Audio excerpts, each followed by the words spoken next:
Yung my friend ka na sobrang laki ng pinagdaanan, no? Tingnan nyo naman, ganito pala talaga kasakit kapag broken hearted ka. O minsan hindi mo na mapaisip kung anong dapat mong gawin sa puso mo. Kung pwede nga lang palitan, pinalitan ko na. Kaya lang 'di ba, kahit na paano, kahit na marami kang pinagdadaanan sa buhay mo, kahit na minsan gusto mo nang sumuko, kailangan mo pa rin magpakatatag kahit gaano makasakit yung mga problema pinagdaanan mo. Siyempre, kailangan mong labanan. Kasi kapag nagpatalo ka, ikaw rin naman ang talo. Ikaw rin din naman ang kawawa.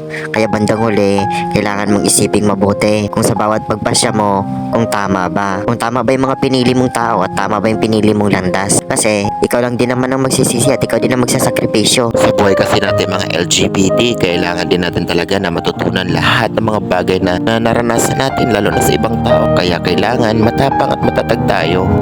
A few moments later.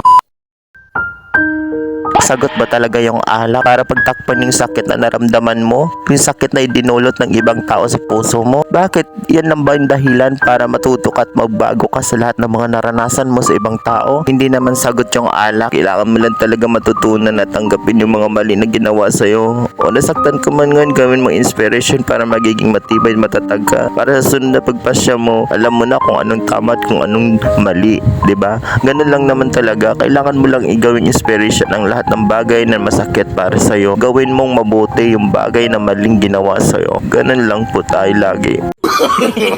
No, no, no, no. Bait pala.